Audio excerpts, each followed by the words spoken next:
Hello friends, welcome back to my channel fun learning with Vanshree. तर आज आपण बघणार आहोत इयत्ता पहिलीसाठी मराठी वर्कशीट. बघा, पहिला प्रश्न आहे योग्य जोड्या जुळवा. कम्युनिटी हेल्पर, ज्याला आपण आपले मदतनीस म्हणत असतो, जे आपल्याला रोजच्या कामामध्ये मदत करत असतात.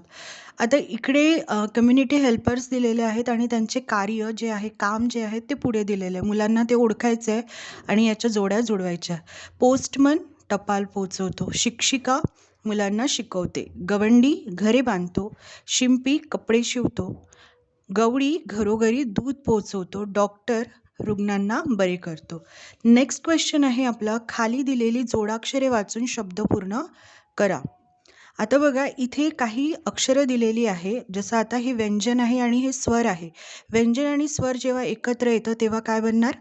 एक जोडाक्षर तयार होत असतो. आता बघा, व अधिक आ म्हणजे वा, ह न अधिक ए म्हणजे ने, वाहने. तर इथे काही उदाहरणं दिलेली आहे प्रॅक्टिससाठी, जे तुम्ही मुलांना देऊ शकता. जसं प अधिक र अधिक ई. प दिलेलं आहे, प हे व्यंजन आहे, र व्यंजन आहे, त्याला जोडण्यासाठी ई हे स्वर आलेलं आहे. तर ई ही पहिली विलांटी आहे, म्हणून याला परिसर. नेक्स्ट आपण वर्कशीट बघूया.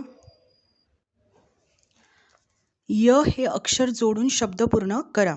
इथे काही शब्द दिलेले आहेत, त्याला य हे अक्षर जोडायचे आहे आणि आपल्याला जोडाक्षर तयार करायचं. जसं पाटा, टला जर य जोडला आहे तर काय होणार? पाट्या. काठ्या, मुख्य, माझ्या, राज्य, धान्य. इथे शब्द लिहिलेले आहेत लिहून. आता त्यानंतर बघा, अक्षराला पहिली वेलांटी म्हणजे ईची ही पहिली वेलांटी आहे, हे देऊन शब्द लिहा. मुलांना ईची वेलांटी देऊन शब्द पूर्ण करायचे. दिनकर, खिळा, खिशात, विषमता, जिना, शिमगा, नितळ, शिक्षक याप्रमाणे. तर मुलांची विलांटी ईची प्रॅक्टिससुद्धा इथे होईल. जर व्हिडिओ आवडला असेल तर नक्की व्हिडिओला लाईक करा. Thank you for watching.